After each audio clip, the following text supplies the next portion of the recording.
Folks, we've got to start with the latest from Washington. President Biden beginning his first full week in the White House this week with more executive orders, of course. And so the latest aimed at strengthening American manufacturing, fulfilling his Buy American campaign pledge.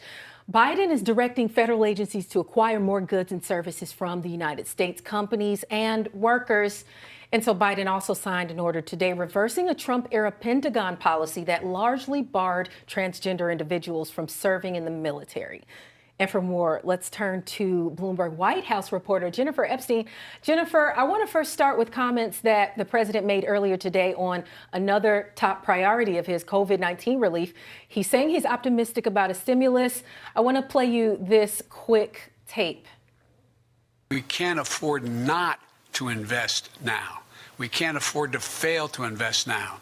And I think there's a growing realization of that on the part of all but some very, very hard-edged partisans, maybe on both sides. But I think there is a growing consensus. Whether we get it all done exactly the way I want it remains to be seen. But I'm confident that we can work our way through. The president said they're pretty hard-edged partisans on both sides, yet he remains optimistic. So, Jennifer, where do we currently stand on Republican support of the stimulus? You know, at this point, it's hard to know exactly where Republicans stand. There were a little more than half a dozen who were on a call with the head of the White House National Economic Council office yesterday, including Susan Collins, a Republican from Maine, who is one of those, people who ends up working on these various bipartisan working groups that work on negotiations from time to time. And she's basically suggesting the creation of one of those groups again for this, to kind of try to come to a bipartisan consensus, perhaps in the Senate, since that is where, the leadership is kind of divided, and that bipartisan group would then present something to the White House and also, kind of ask the House to agree to that as well. And so that certainly seems like could be one possibility. Biden has expressed a willingness, and did again today, a willingness to negotiate, that his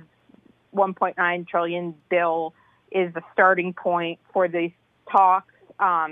He did also say, though, that, the various pieces of it are interconnected, and he didn't seem fully willing to give up on any one piece of that. But I think that is also him sort of trying to start out the negotiation with as tough as possible, kind of saying there's nothing I would give up at this point, and asking for offers kind of to come from some of the lawmakers instead, since he has already kind of laid out his first hand here. Right, trying to unify both sides of the aisle, as he campaigned on. And unless there's a power sharing agreement, I would imagine there would have to be quite a few executive orders as well. But let's get to that. The president signed an executive order about an hour ago, strengthening the requirements for federal agencies to buy U.S.-made goods. Former President Trump also signed, or he enacted something similar. So how does this differ from what President Trump put in action?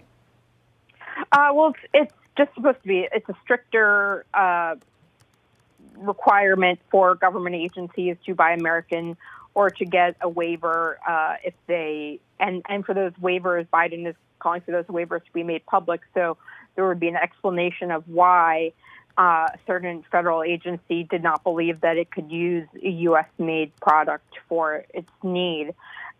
Something else that Biden is doing is creating a Buy American office within the Office of Management and Budget, and that's sort of supposed to be a team to kind of run point on these issues across government.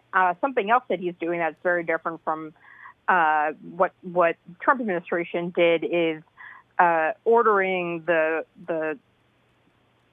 transformation of the auto fleet and the vehicle fleet owned by the federal government to electric, whether that means converting a vehicle or buying a new one. But that, again, would be subject to the Buy American rules.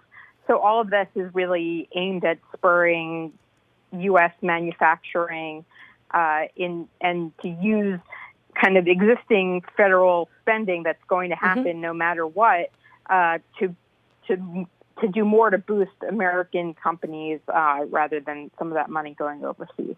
Absolutely. And I'm glad you brought up budget, because this alone, contracting alone, it accounts for nearly $600 billion of federal spending. And so, as we know, federal law requires government agencies to give preference to American firms. But obviously that had not quite been followed as much. In the last minute we have left, can you tell us some of the ways people were able to game the system? Well, I think this really just speaks to I think the policy has been in position for a while, and so there's been an ability by the administration to see where the loopholes in it have been in the past. I think that this is just in general kind of the way that Biden is approaching all of these things, to kind of look for the holes and try to fill them in.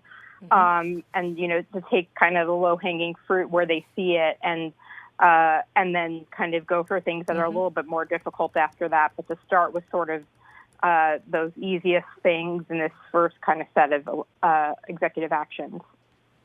Thanks for giving us that insight, Jennifer. Jennifer Epstein with Bloomberg News.